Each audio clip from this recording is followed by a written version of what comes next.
Querido Dios, gracias por este día especial. En este momento tus hijos pudieron haber estado haciendo cualquier otra cosa, más decidieron estar aquí en este lugar.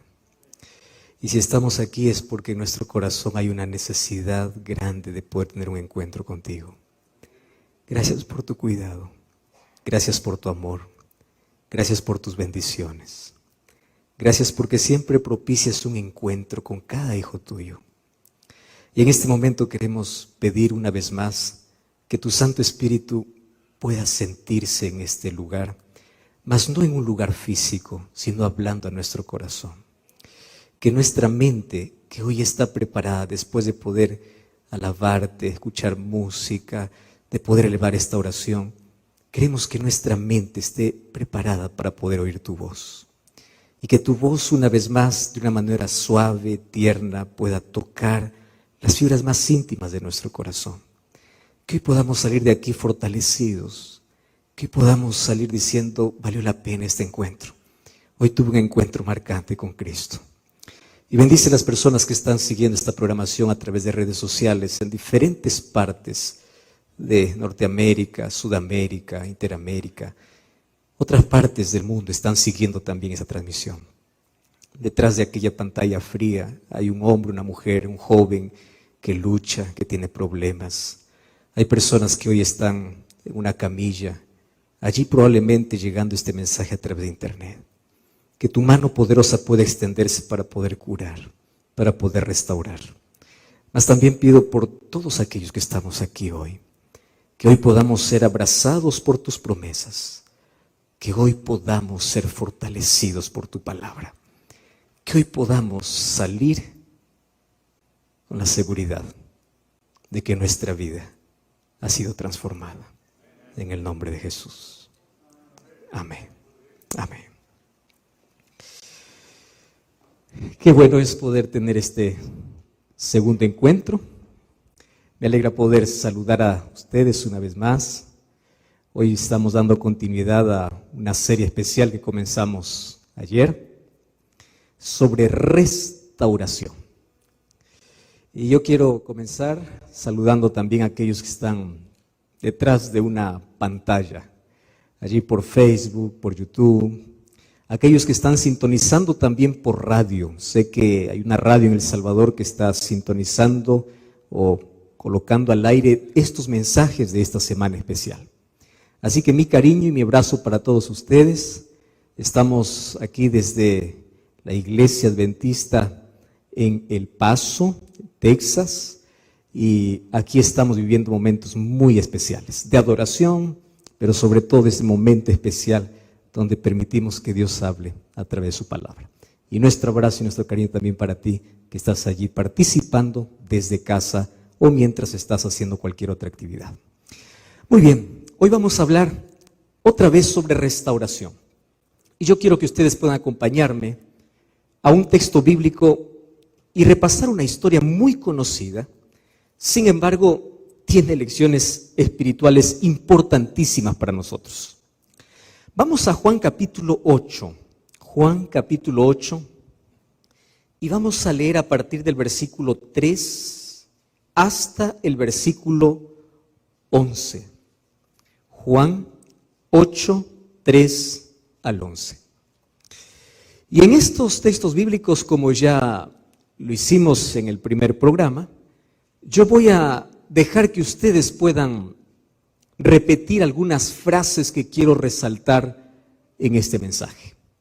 Así que si ustedes allí tienen una Biblia y si alguien no trajo, comparta aquel que está al lado. El alimento es para compartir y qué mejor el alimento espiritual. Juan capítulo 8, versículo 3.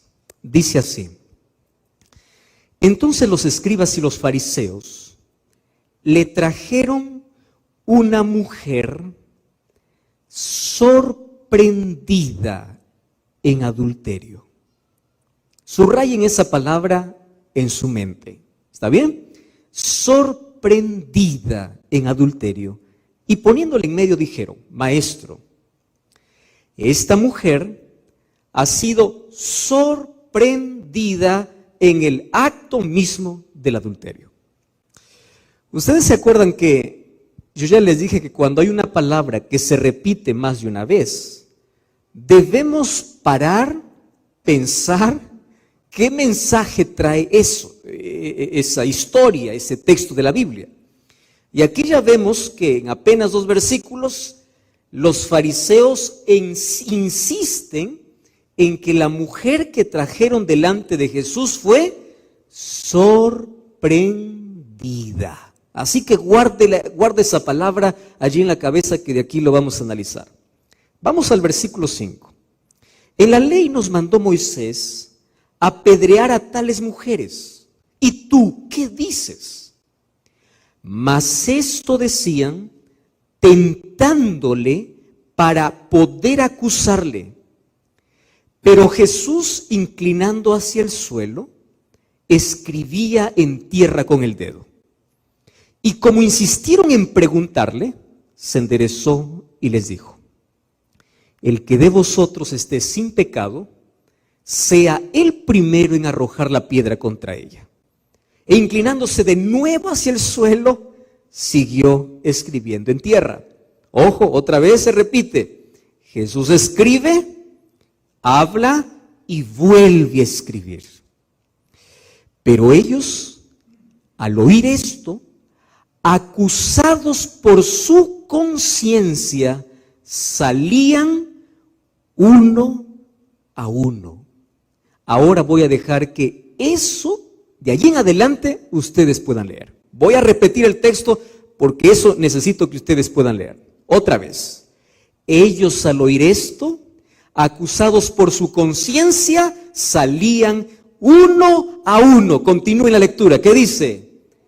Comenzando desde los más viejos hasta los más postreros. ¿Les parece si podemos hacerlo mejor? Vamos una vez más. Ellos, al oír esto, acusados por su conciencia, salían uno a uno. Continúen ustedes.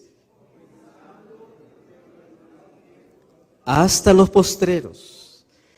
Y quedó solo Jesús y la mujer que estaba en medio. Enderezándose Jesús y no viendo a nadie sino a la mujer, le dijo: mujer, ¿dónde están los que te acusaban? ¿Ninguno te condenó? Ella le dijo: ninguno, Señor. Entonces Jesús le dijo: ni yo te condeno.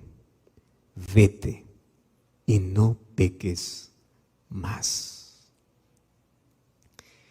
¿Cuántas veces has escuchado este sermón? Yo imagino que la mayoría de personas, pues, de acuerdo al tiempo que está en la iglesia, este es uno de los mensajes más predicados para poder hablar sobre el perdón de Jesús.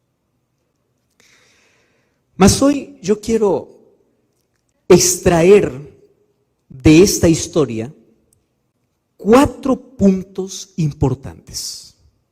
¿Está bien? Entonces, si ustedes hoy se van aprendiendo 4 cosas de esta historia, digan que valió la pena, porque hoy vamos a aprender. Me encanta porque la Biblia es el mayor libro de enseñanza, es el mejor libro por excelencia para poder educar la mente. Y hoy queremos educarnos a través de una historia no inventada, no es una parábola. Esto es un hecho real que sucedió cuando Jesús estuvo aquí en la tierra. Entonces hoy vamos a analizar 4 puntos. Y una de las cosas que yo entendí, que las personas aprenden mejor no solo cuando escuchan, sino cuando repiten. Hay un asunto interesante en nuestro cerebro, que cada vez que ustedes escuchan y repiten lo que escuchan, la enseñanza se reafirma. El cerebro puede recordar mejor. Ustedes ya se dan cuenta cómo los niños aprenden. ¿Cómo es que las enseñanzas de jardín o de inicial lo recordamos toda la vida? Porque la profesora escribía, hablaba y nos hacía repetir. En la vida a veces solamente escuchamos, y lo que escuchamos solamente se queda un porcentaje mínimo. Pero yo quiero que si de este mensaje ustedes se acuerdan 4 cosas, eso es todo, eso es suficiente. Porque yo creo que estas 4 cosas no tienen que ver con la mujer adúltera, tiene que ver con nuestra vida. tiene que ver conmigo. ¿Pero cómo? Primera cosa, vamos a la primera. Primer asunto. Les dije que la palabra que se repetía al comienzo era que ellos insistían diciendo que esta mujer fue sorprendida en el adulterio. Esta es una cosa graciosa y les voy a decir por qué. Fíjense qué curioso. Estos líderes que trajeron a los pies de Jesús a esta mujer, entre comillas, sorprendida, estaban haciendo el mayor acto de injusticia contra esta mujer. ¿Pero cómo? ¿Acaso estaban mintiendo? No, no estaban mintiendo, pero estaban siguiendo un acto injusto. ¿Qué cosa es lo que mandaba la ley de Moisés? La ley de Moisés no mandaba apedrear solamente a uno, sino a los dos adúlteros. Entonces la pregunta es, ¿dónde está el hombre? Es imposible que esta mujer adultere solita. ¿No les parece? Para que exista adulterio, tiene que existir otro. ¿Cómo yo puedo sorprender? Decir, yo lo vi adulterando. ¿Con quién? No sé, solita. ¿Qué tipo de adulterio es ese? La pregunta es, ¿por qué no trajeron a los dos? ¿Por qué solamente a una? Ya por ahí está curioso el asunto. Y aquí Juan, que escribe, que narra la historia, dice, les voy a explicar. El problema no era el adulterio de la mujer. El problema es que estos líderes estaban tendiendo una trampa para Jesús. El problema no era el adulterio era apenas el asunto de fondo. El problema era que los líderes imaginaron, pensando una situación del cual Jesús no podría escapar. Y ustedes saben que el diablo maquina horas y horas y horas para poder crear circunstancias donde te mete en un callejón sin salida y dice, a ver, ahora sal, ahora, ¿cómo vas a salir de esta? Si lo hizo con Jesús, ¿cuánto más lo hace con nosotros? Ahora, fíjate una cosa. Cuando tú creas que no existe salida, acuérdate de esta historia. Porque Cristo siempre tendrá una salida para aquel callejón cerrado. ¿Y cuál era el callejón sin salida? Fíjate la pregunta. Maestro, esta mujer fue sorprendida. La ley de Moisés dice una cosa. Ahora, aquí estamos con las piedras en las manos. Tú ordenas que apedreemos, que cumplamos la ley. ¿Y dónde estaba la trampa? Si Jesús decía, sí, apedreen a esta mujer, los líderes religiosos hubiesen acusado a Jesús delante de los líderes romanos, porque Jesús no tenía autoridad para dar pena de muerte. Pero si Jesús decía, no lo apedreen, delante de toda la gente hubiese dicho, este es un hereje, porque no guarda la ley de Moisés. Entonces, Jesús no podía decir ni sí ni no. Estaba en un callejón sin salida, humanamente, callejón sin salida. Y antes de poder hablar sobre cómo Jesús resuelve los callejones sin salidas de la vida, déjenme hablar un poquito acerca de estos hombres que llevaron a esta mujer. Ustedes saben que estos hombres que llevaron a esta adúltera a los pies de Jesús, cada vez aumentan más dentro del mundo religioso. Gente que no está preocupada en la condición del pecador. Gente que solamente está buscando un pecado para acusar, no para ayudar. ¿Ustedes conocen gente así? Gente que jamás está dispuesto a extender la mano, a orar, a ofrecer ayuda, no. Pero aparece algo, es el primero que provoca el escándalo, es el primero que acusa, es el primero que tiene la piedra en la mano.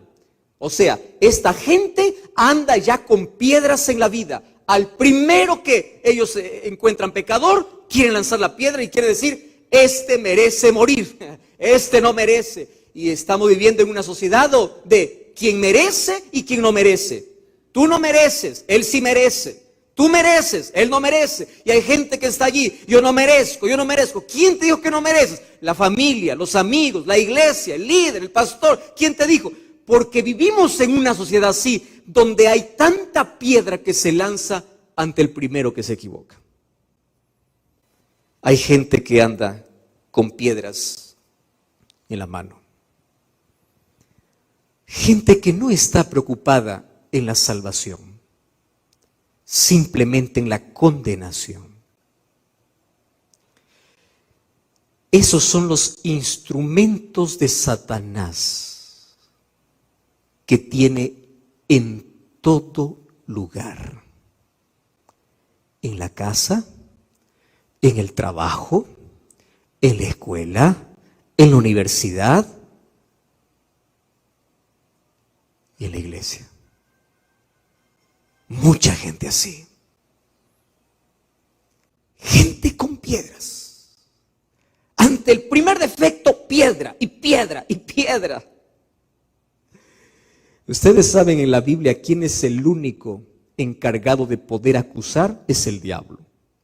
Así que cuando yo veo a alguien que solamente está acuse y acusa, acusando y acusando, que sí, que esto, que hizo, solo lo malo se acuerda, nada lo bueno, lo malo y lo malo, lo malo. Acusa, acusa, acusa, tú ya sabes de dónde viene. Porque Satán significa literalmente acusador. Así que acusar debe ser el asunto más serio que nosotros debemos considerar en la vida. Porque según la psicología, existe un mecanismo de defensa llamada proyección. Y si ustedes no lo han escuchado, hoy lo van a escuchar y van a entender un poquito de qué se trata la proyección.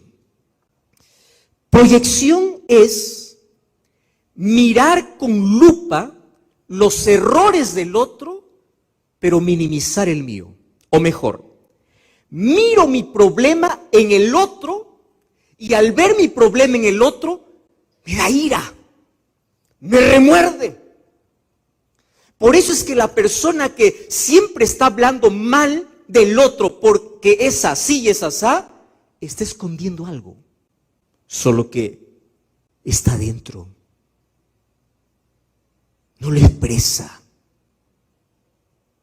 Yo entendí algo. Detrás de cada persona difícil hay tantas heridas abiertas. Y detrás de cada acusador hay tantos pecados ocultos. Proyección. Yo te veo a ti que cometes un pecado. Ese es mi pecado, pero en ti lo veo grande. En mí es chiquito.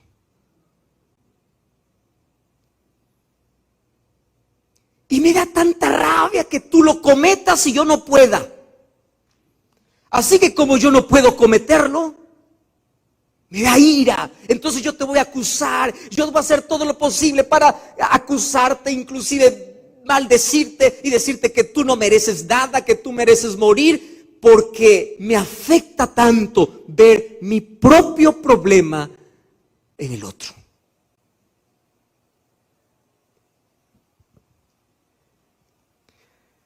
Proyección. Pastor, ¿y por qué está hablando de proyección?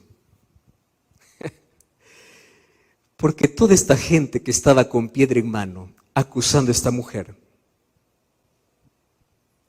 ¿por qué nadie le dio un piedrazo a esa mujer? ¿Por qué nadie tiró la piedra? ¿Por qué? ¿Acaso no estaban seguros que esta mujer merecía morir? ¿Acaso no estaban seguros de que esta mujer fue sorprendida en adulterio? ¿Por qué no tiraron la piedra? Porque todos estaban en la misma condición.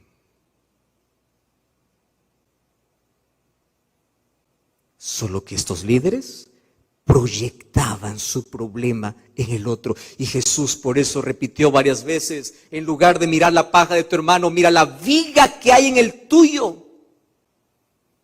Y ¿saben una cosa? Cuando ustedes ven en la Biblia, hay personas que creen que Dios los ha levantado para reprender a todo pecador. Y a mí me preocupa porque cada vez aumenta ese grupo de personas. Personas como si fuesen enviados por Dios y dice, yo he sido enviado por Dios para anunciar que tú eres pecador, que la iglesia está mal, que el líder está mal, que el pastor está mal, que todo el mundo está mal. O sea, yo estoy bien, todos están mal, yo estoy bien.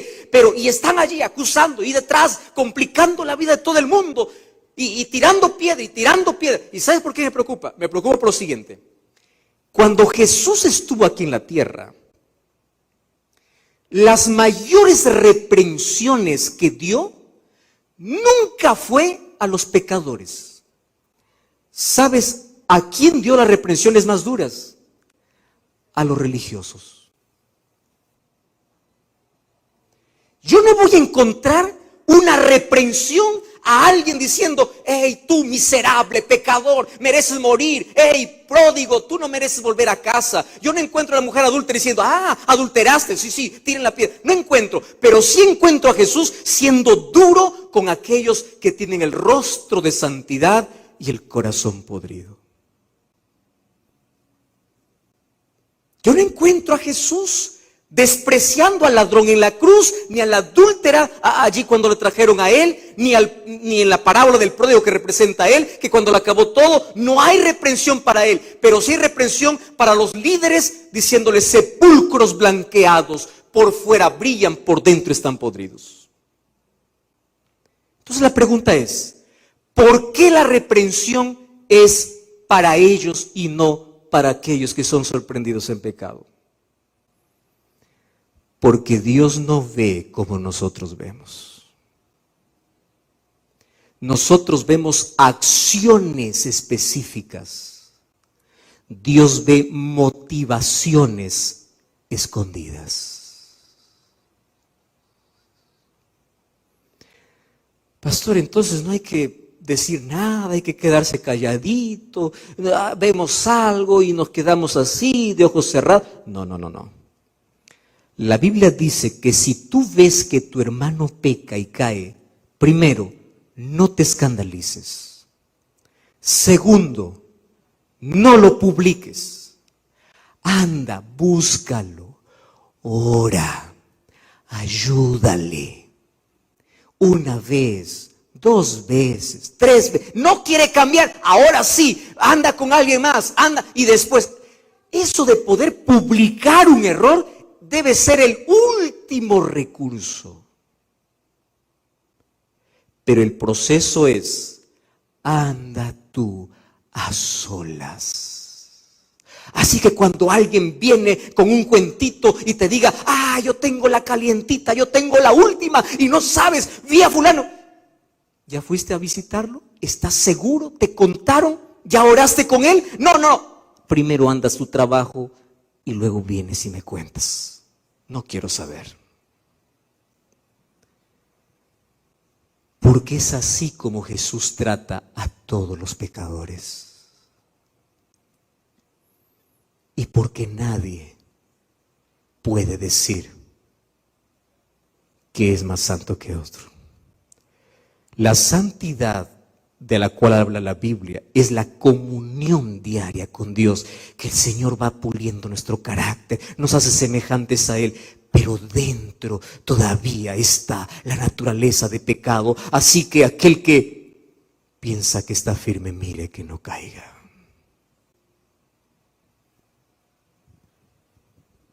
Estos líderes fueron a Jesús, no porque les importaba la mujer adúltera. Lo único que les importaba era tirar piedras. Número 1. Número 2. Me encanta la actitud de Jesús. ¿Qué hace Jesús? No habla. No habla.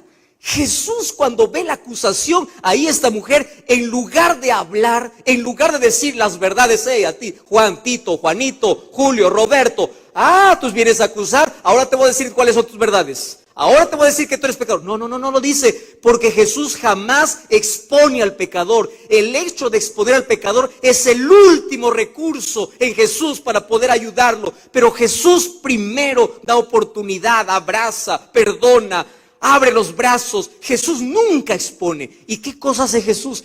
Dice que Él se agacha y comienza a escribir.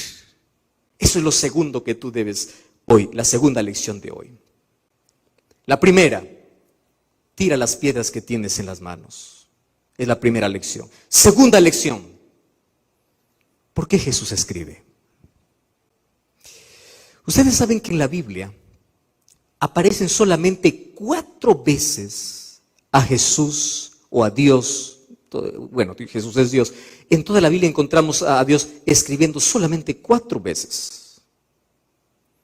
¿Cuál es la primera vez que encontramos a Dios escribiendo?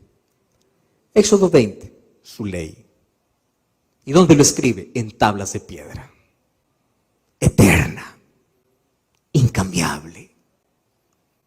La segunda vez que encuentro a Jesús o a Dios ahí escribiendo en el Antiguo Testamento es en una fiesta donde Belsasar estaba borracho con 1000 de sus príncipes y aparece una mano escribiendo en la pared diciendo Mene, Mene, Tekel, Uparsin. Un día de juicio, ahí aparece. ¿Dónde escribe? En la pared. O sea, ahí está determinando un juicio. Aparece Dios escribiendo. La tercera vez lo encuentro a Jesús escribiendo, pero escribiendo en la arena, escribiendo en el suelo. No escribe en la pared, no escribe en piedra, en la tierra. Y cuando yo veo que Jesús escribe en la tierra, yo extraigo una lección importante. Porque lo que tú escribes en la arena o en la tierra, el primer viento que viene lo borra. ¿Es así o no? Intentas escribir en la arena. Qué bonito, ¿no? Cuando algunas parejas van allí a la playa, hacen tremendos corazones, una flecha en medio, tú y yo, el nombre y todo allí. Todo bonito, tanto. Viene la primera ola, acabó. Se acabó.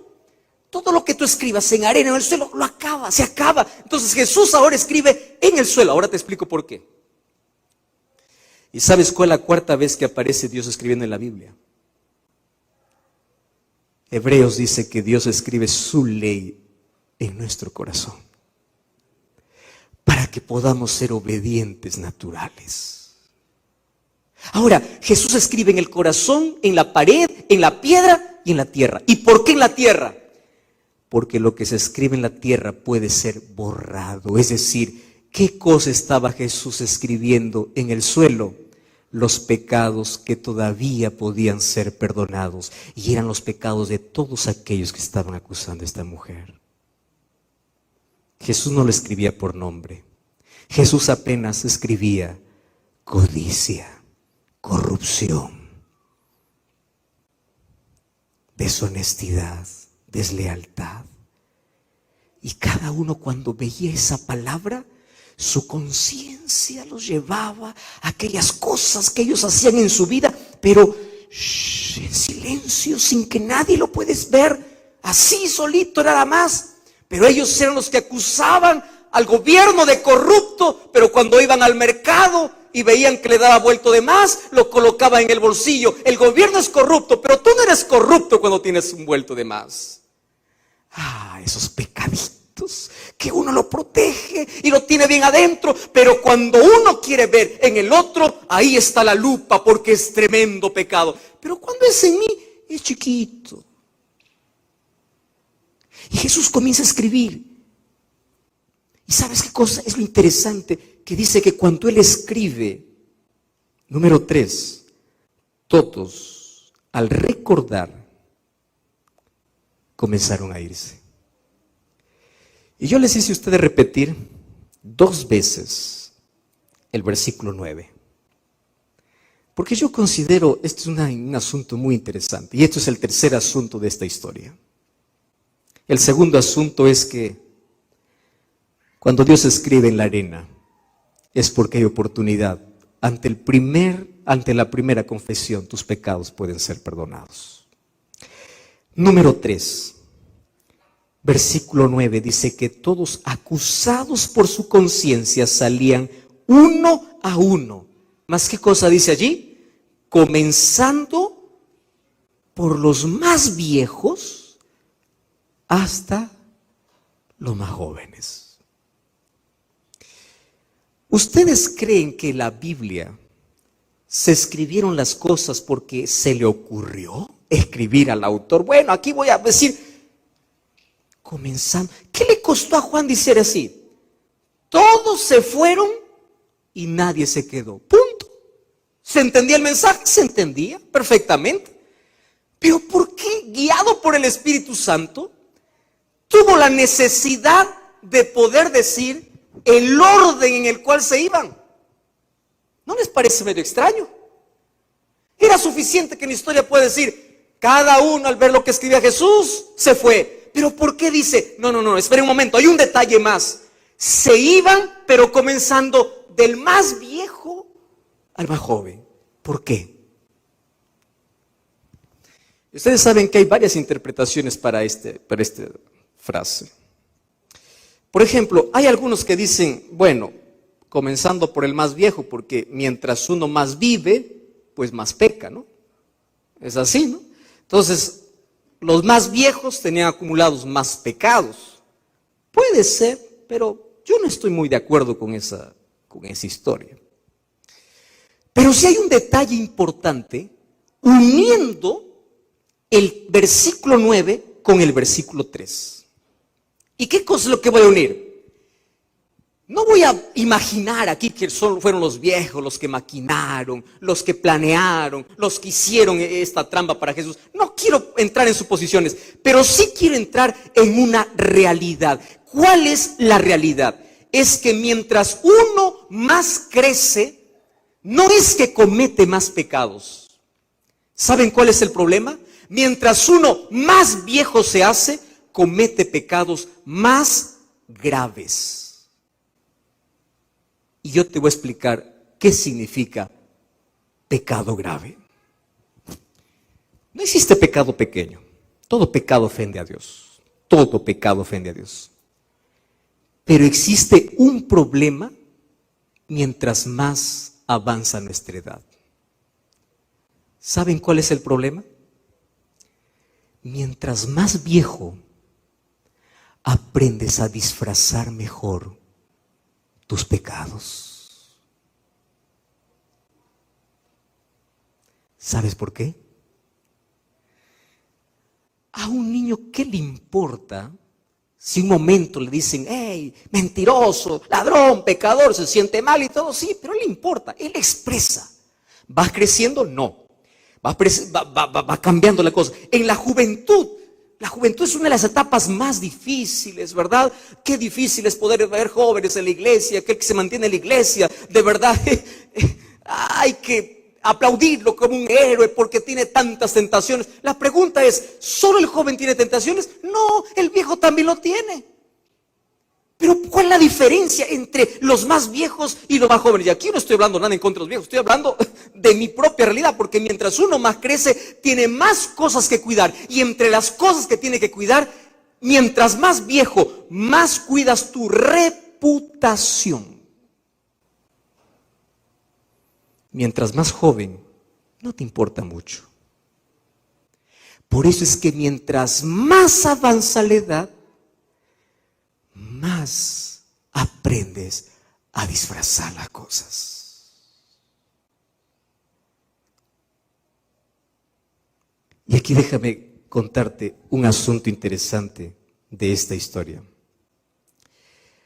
A veces las personas más adultas miran a los jóvenes con cierta crueldad y dicen, esta generación perdida, corrupta. Y es verdad, o sea, hoy estamos viviendo en una sociedad cada vez más hundida en la moral. Solo que hay una diferencia entre el más adulto y el más joven. El más joven lidia con el comportamiento, porque todo su problema es comportamiento. ¿Y saben por qué el problema es su comportamiento? Porque él no se mide para hacer. Lo que piensa, lo hace. Lo que quiere, lo hace. Entonces ahí aparece el joven corrupto, el joven adúltero, el joven mentiroso, el joven desleal, el muchacho que le gusta la música. Y porque le gusta la música, él se va ¿a dónde? A una discoteca y baila, y el adulto dice, perdido, bailando en una discoteca. Solo que el adulto tiene un problema, no va a la discoteca, pero cuando está en su casa y nadie ve, sube el volumen, baila solo. Claro, no está en la discoteca, pero está en la casa. Y a veces nos admiramos, y yo aquí no estoy justificando por ese caso. Ay, miren ese muchacho hundido en el vicio, hundido en qué, en la borrachera y todo. Ustedes saben cuál es la mayor borrachera de la vida, aquellos que se emborrachan de orgullo. Y el orgullo, dice Camino a Cristo, que es uno de los pecados que más ofende a Dios. No quiere decir que los otros pecados no ofenden. Lo que estoy diciendo es que pecado más grave, ¿por qué? Porque como está oculto, nadie lo apunta. Pero como está descubierto, todos lo apuntan. Yo recibo tantos mensajes de jóvenes, pastor, me siento sucio, me siento culpable, ayúdeme. Gente jóvenes que son conscientes de su realidad y cuando se ven hundidos en el pecado, buscan ayuda. ¿Tú crees que los viejos, mientras más viejos, van a confesar lo que hacen? No. Se acostumbra. En silencio, calladito. Hace algunos meses atrás, yo escuché una de las frases que más me ha hecho estremecer en mi corta experiencia. Y esa frase dice así: Dios es más ofendido con la hipocresía de uno que se cree santo que con la sinceridad del pecador.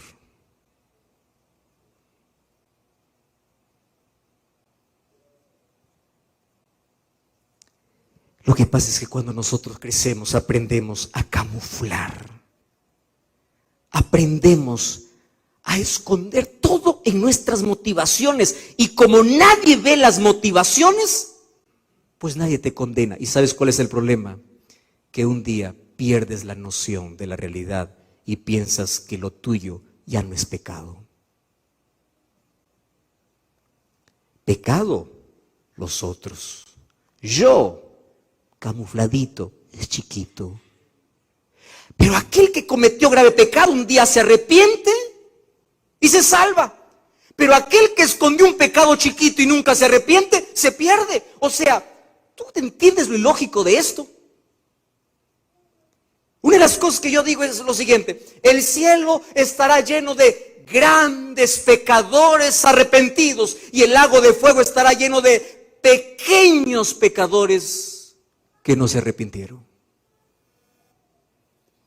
El cielo estará lleno de ex asesinos, ex prostitutas, ex ladrones, personas que hicieron el mal, pero que un día se arrepintieron, abandonaron, lloraron por su pecado, se aferraron a Cristo, vencieron el mal y ahora por la gracia de Cristo están en el cielo. Pero el lago de fuego estará lleno de gente buena, de gente honesta, de gente generosa, de gente buena, muy buena, pero que escondió pecaditos y nunca se arrepintió. Se acostumbró.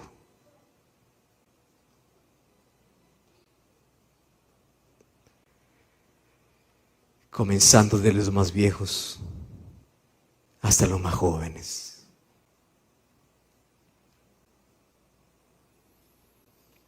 Y con esto yo no quiero decir que mientras uno es más viejo la historia tiene que ser así. Lo que estoy diciendo es que mientras más crecemos, más tendemos a ocultar nuestras imperfecciones, nuestros pecados. Y una de las cosas que aprendemos mientras más crecemos es a justificar en lugar de arrepentirnos. Justificar. Número 4. Como me encanta. Y Este es el Jesús que yo amo y el Jesús que yo predico y nunca me cansaré de hacerlo. Ese Jesús que a nadie le dijo por nombre, oye, pecador, miserable. No, simplemente escribió. Solitos se iban uno a uno, acusados por su conciencia, porque todos estaban en la misma condición, todos merecían morir. Las piedras que iban a lanzar eran las piedras para ellos mismos. Entonces, como todos eran pecadores y todos merecían la muerte, todos se fueron. Y finalmente Jesús se queda, él y la mujer, y le dice así: ¿dónde están los que te acusaban? ¿Ninguno te condenó? Ninguno, Señor. Entonces Jesús le dijo: ni yo te condeno. El único que era capaz de condenarlo no lo condenó. Vete y no peques más. Escúchame, que yo quiero que esto puedas llevarlo a casa hoy. El perdón de Dios tiene 3 dimensiones: pasado, presente y futuro. Voy a repetir esto. El perdón de Dios tiene 3 dimensiones: pasado, presente y futuro. ¿Cómo Dios me perdona del pasado? Quitándome la culpa. Ese es el Dios extraordinario. Yo ya no puedo volver en el tiempo a mi pasado para poder mejorar las cosas, ya no. Pero cuando voy a Jesús, lo primero que hace Jesús es decir: yo no te condeno. Por favor, olvídate, el pasado es historia, el pasado quedó allá. Y una de las cosas que los cristianos tenemos que aprender a lidiar con nuestro pasado es aceptar por fe el perdón de Dios, porque estoy viendo hoy una generación de cristianos que ya no cree por fe, de cristianos que quiere solo sentir. Ah, pastor, yo pido perdón a Dios, pero no siento. ¿Cómo que sentir? El perdón no se acepta por sentimiento, el perdón se acepta por fe. Tú vas a la presencia de Dios, estás arrepentido, confiesas tu pecado y le dices: Señor, perdóname, quiero abandonar este pecado. Y cuando tú dices en el nombre de Jesús, amén, levántate tus rodillas y repite: soy perdonado. Si el diablo viene a decirte pecador, tú dile: soy perdonado. Si el diablo te recuerda tu pasado, tú recuérdale su futuro, dice una frase, ¿no? Pero nunca más vivas cargando una conciencia del pasado. Hay gente que hoy está hundida en depresión porque no puede cortar su pasado. Gente que tiene enfermedades mentales porque no puede lidiar con su pasado. Y el problema para el pasado es perdón. El problema para el pasado es reconciliación.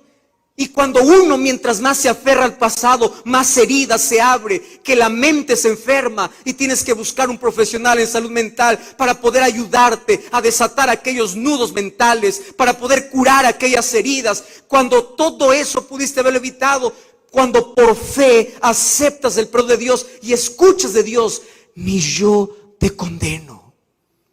El pasado está allá. Jesús te liberta. Pero no solo del pasado, del presente. ¿Y cómo me liberta el presente? Limpiándome. Fíjate una cosa. Romanos capítulo 8, versículo 1 dice así: aquellos que están en Cristo no tienen ninguna condenación. Entonces yo pregunto, ¿aquellos que están en Cristo acaso no son pecadores? ¿Son o no son? ¿Y por qué no están condenados? Porque la palabra es: está. Cuando comete un pecado no se va a solucionar con sus propias fuerzas. Cuando comete un pecado no se va a cargar su culpa. Cuando comete un pecado se va a la presencia de Dios. Le dice: Señor, ten piedad de mí, perdóname, soy pecador. No justifica su pecado. Señor, dame fuerzas, ayúdame. Y Jesús lo que hace es liberarte de la culpa y limpiarte. Me encanta la limpieza de Jesús. 1 Juan 1:9, hijitos míos, estas cosas escribo para que no pequéis. Y si alguno hubiese pecado, abogado tenemos, dice 1 Juan 2:1, ¿verdad? Y 1 Juan 1:9 dice que Él es aquel que nos limpia de todo pecado. Y Isaías 1:18 dice: y si nuestros pecados fueren como la grana, como la nieve, serán emblanquecidos. Entonces cree que Dios te liberta de la culpa y Dios te limpia. Solo que allí comienza un proceso de autoperdón. Dios te perdona y tú no te perdonas. Yo no me perdono, yo tengo que pagar, yo tengo que hacer penitencia, yo tengo que sufrir porque es mi pecado, y mi pecado deja de llamar mí, bótalo, corta. Dios me perdonó, Dios me limpió y a partir de hoy soy una nueva criatura. Es eso, el perdón de Dios es completo, no es como el perdón humano no es completo. Te perdono, solo esta vez. Te perdono, ya van dos. Te perdono, eso es superficial. Pero el perdón de Dios no es como el perdón humano. Pero tiene una dimensión a futuro. ¿Y cuál es la dimensión a futuro? Vete y no peques más. ¿Y qué significa dimensión de perdón a futuro? ¿Saben qué cosa entendí? Que en la Biblia, detrás de cada orden de Dios, hay una promesa. Dios nunca te da una orden sin antes haberte dado una promesa. Cuando Dios allí en su ley comienza diciendo no, no, no, no, detrás de cada no hay una bendición disfrazada. Detrás de cada no hay una promesa para ti. Y cuando Jesús le dice a la mujer, vete y no peques más, no le está diciendo a partir de ahora tú nunca más vas a ser pecadora. Jesús le está diciendo, hijita, escúchame una cosa, te limpié, te liberté del pasado, te limpié en el presente, pero por favor, ya no vuelvas a cometer lo mismo. Pero dime, ¿cómo tú no vas a poder si tú eres frágil, pecador, inclinado hacia el mal? Nuestra naturaleza es del mal. ¿Cómo es que no vamos a volver a pecar? Parece que esta orden de Jesús no es una orden que se va a llevar en la realidad, porque esta mujer volvería a pecar. Lo que Jesús le está diciendo es, no peques más. Pensando en el futuro, le está diciendo así, hijita, si tú quieres vencer el pecado, no se trata de tus fuerzas, se trata de que aprendas a caminar a mi lado. Porque la única manera como tú puedes vencer el mal no es con tu capacidad, ni con tu fuerza, ni con tu inteligencia. No es cerrando los ojos y diciendo, el pecado no está, la tentación está. No es cerrando. ¿Cómo se vence el pecado? Es caminando con Cristo todos los días. Y en la medida que caminas con Él, el pecado que era tan dulce, un día se vuelve tan amargo. Aquello que tanto te gustaba, ya no te gusta.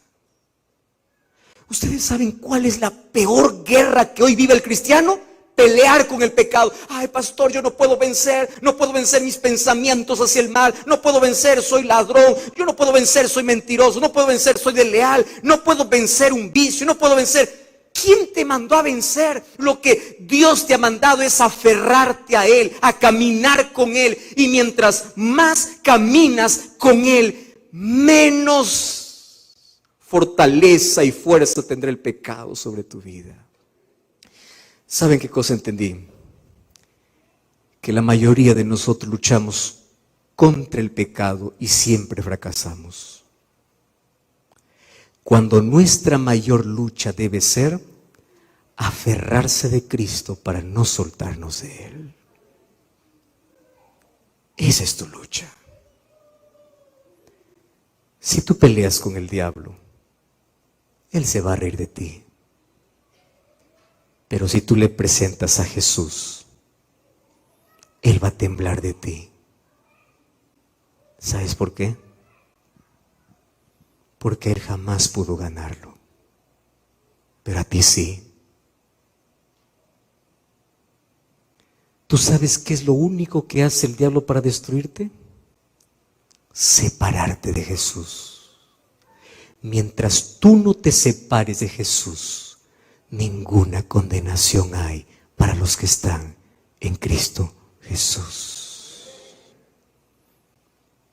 Satanás cometió el mayor error induciendo a estos líderes para matar a esa mujer. ¿Saben por qué? Los llevó al lugar equivocado. A los pies de Jesús no hay condenación. A los pies de Jesús no hay muerte. A los pies de Jesús no hay piedras. A los pies de Jesús solamente hay: ni yo te condeno. Aférrate a mí y no vuelvas a caer. Aquel que aprende a vivir a los pies de Jesús aprendió a ganar las mayores victorias de la vida. Y hoy quiero invitarte